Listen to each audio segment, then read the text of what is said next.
2 Samuel അധ്യായം 2. ദാവീദ് കർത്താവിനോട് ആരാഞ്ഞു, യൂദായിലെ ഏതെങ്കിലും നഗരത്തിലേക്ക് ഞാൻ പോകണമോ? പോകൂ, കർത്താവ് മറുപടി നൽകി. ദാവീദ് വീണ്ടും ചോദിച്ചു, ഏത് നഗരത്തിലേക്കാണ് പോകേണ്ടത്? ഹെബ്രോണിലേക്ക് അവിടുന്ന് അരുളി ചെയ്തു. ദാവീദ് അങ്ങോട്ട് പോയി. ജസ്രയേൽക്കാരി അഹിനോവാം, കാർമൽക്കാരൻ നാബാലിൻ്റെ വിധവ അബിഗായിൽ എന്നീ 2 ഭാര്യമാരും അവനോടൊപ്പമുണ്ടായിരുന്നു. അവൻ തൻ്റെ ആളുകളെയും സകുടുംബം കൊണ്ടുപോയി. അവർ ഹെബ്രോണിൻ്റെ ചുറ്റുമുള്ള പട്ടണങ്ങളിൽ പാർത്തു. യൂദായിലെ ജനങ്ങൾ വന്ന് ദാവീദിനെ തങ്ങളുടെ രാജാവായി അഭിഷേകം ചെയ്തു.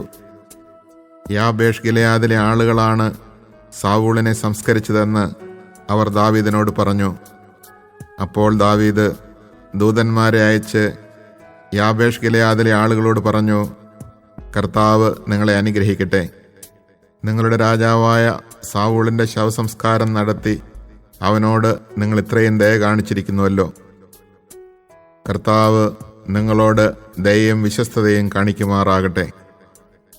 നിങ്ങളിത് ചെയ്തതുകൊണ്ട് ഞാനും നിങ്ങളോട് ദയ കാണിക്കും. നിങ്ങളുടെ കരങ്ങൾ ശക്തമായിരിക്കട്ടെ, ധീരന്മാരായിരിക്കുവിൻ. നിങ്ങളുടെ യജമാനനായ സാവൂൾ മരിച്ചു. യൂദാഭവനം തങ്ങളുടെ രാജാവായി എന്നെ അഭിഷേകം ചെയ്തിരിക്കുന്നു.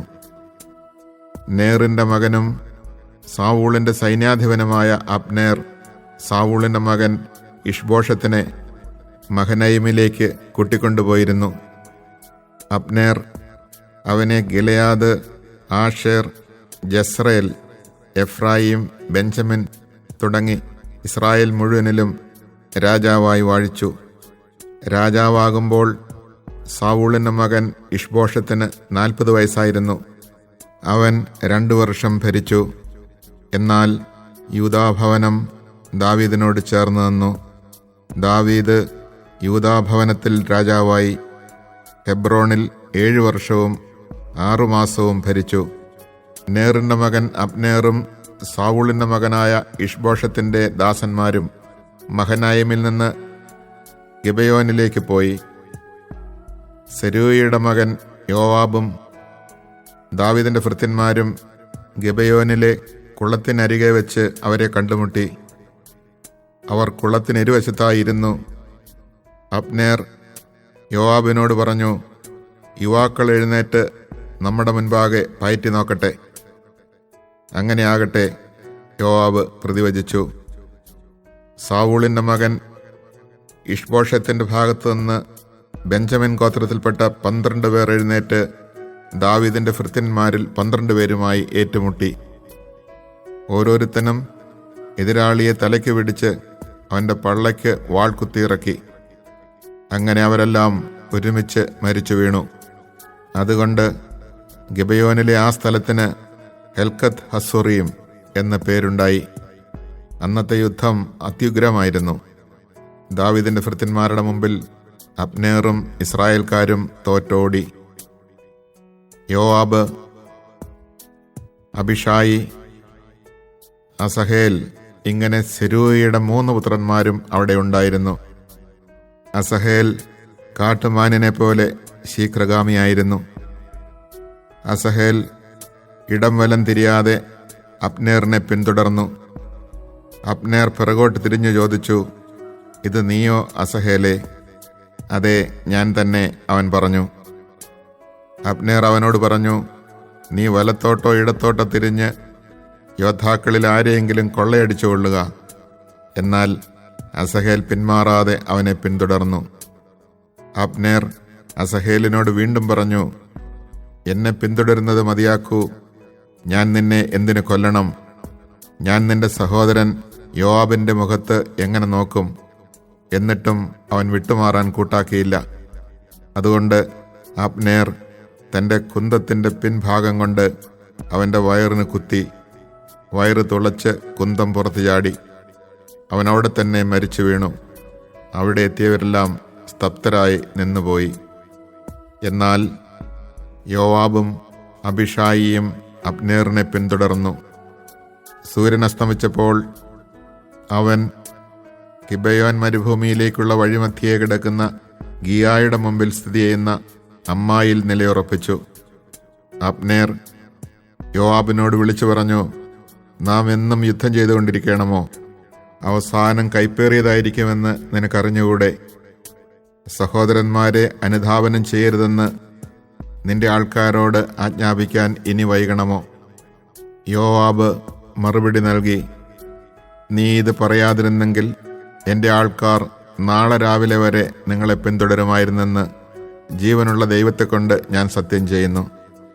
അങ്ങനെ യോവാബ് കാഹളമൂതി ആളുകൾ നിന്നു. അവർ പിന്നെ ഇസ്രായേൽക്കാരെ അനുധാവനം ചെയ്യുകയോ അവരോട് പൊരുതുകയോ ചെയ്തില്ല. അബ്നേറും അവൻ്റെ ആളുകളും അന്ന് രാത്രി മുഴുവൻ ആരാബ വഴി നടന്നു. അവർ ജോർദാൻ കടന്ന് പിറ്റേ ദിവസം ഉച്ചവരെ യാത്ര ചെയ്ത് മഹനായിമിലെത്തി. അബ്നേറിനെ പിന്തുടരുന്നത് മതിയാക്കി യോവാബ് തിരിച്ചു പോന്നു. അവൻ തൻ്റെ ആളുകളെയെല്ലാം ഒരുമിച്ച് കൂട്ടിയപ്പോൾ അസഹേലിനെ കൂടാതെ ദാവീദിൻ്റെ ഭൃത്യന്മാരിൽ 19 പേർ കുറവുണ്ടായിരുന്നു. ദാവീദിൻ്റെ സേവകരാകട്ടെ അബ്നേറിൻ്റെ ആളുകളായ ബെഞ്ചമിൻ ഗോത്രക്കാരിൽ 360 പേരെ വധിച്ചിരുന്നു. അവർ അസഹേലിനെ ബേത്ലഹേമിൽ അവൻ്റെ പിതാവിൻ്റെ കല്ലറയിൽ അടക്കം ചെയ്തു. യോവാബും ആളുകളും രാത്രി മുഴുവൻ നടന്ന് നേരം പുലർന്നപ്പോൾ ഹെബ്രോണിലെത്തി. Chapter 2. After this David inquired of the Lord, Shall I go up into one of the cities of Judah? The Lord replied to him, Yes.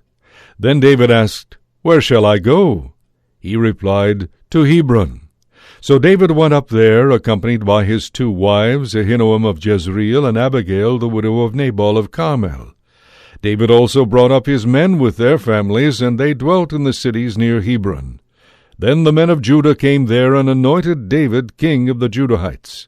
A report reached David that the men of Jabesh-Gilead had buried Saul. So David sent messengers to the men of Jabesh-Gilead and said to them, May you be blessed by the Lord for having done this kindness to your lord Saul in burying him.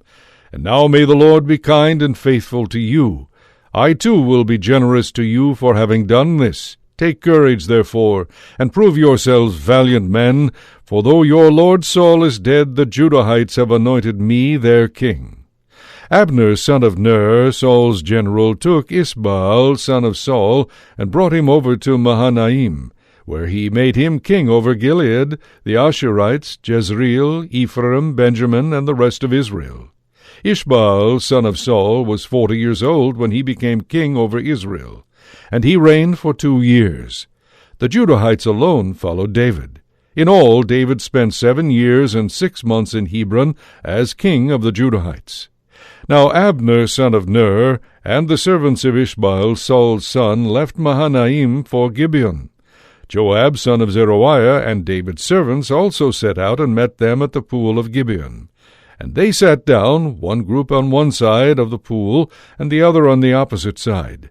Then Abner said to Joab, Let the young men rise and perform for us. Joab replied, All right.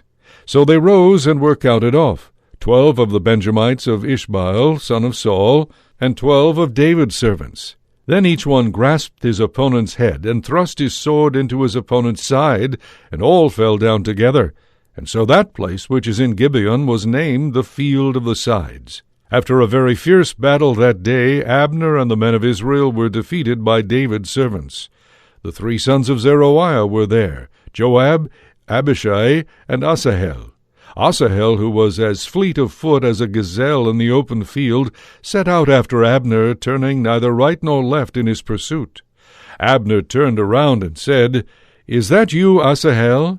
He replied, Yes. Abner said to him, Turn right or left, seize one of the young men and take what you can strip from him. But Asahel would not desist from his pursuit. Once more Abner said to Asahel, Stop pursuing me. Why must I strike you to the ground? How could I face your brother Joab? Still he refused to stop. So Abner struck him in the abdomen with the heel of his javelin, and the weapon protruded from his back. He fell there and died on the spot, and all who came to the place where Asahel had fallen and died came to a halt. Joab and Abishai, however, continued the pursuit of Abner. The sun had gone down when they came to the hill of Ammah, which lies east of the valley toward the desert near Geba. Here the Benjamites rallied around Abner, forming a single group, and made a stand on the hilltop. Then Abner called to Joab and said, "Must the sword destroy to the utmost? Do you not know that afterward there will be bitterness? How much longer will you refrain from ordering the people to stop the pursuit of their brothers?" Joab replied, "As God lives, if you had not spoken, the soldiers would not have been withdrawn from the pursuit of their brothers until morning." Joab then sounded the horn, and all the soldiers came to a halt, pursuing Israel no farther and fighting no more. Abner and his men marched all night long through the Arabah, crossed the Jordan, marched all through the morning, and came to Mahanaim. Joab, after interrupting the pursuit of Abner, assembled all the men. Besides Asahel, 19 other servants of David were missing. But David's servants had fatally wounded 360 men of Benjamin, followers of Abner. They took up Asahel and buried him in his father's tomb in Bethlehem. Joab and his men made an all-night march, and dawn found them in Hebron.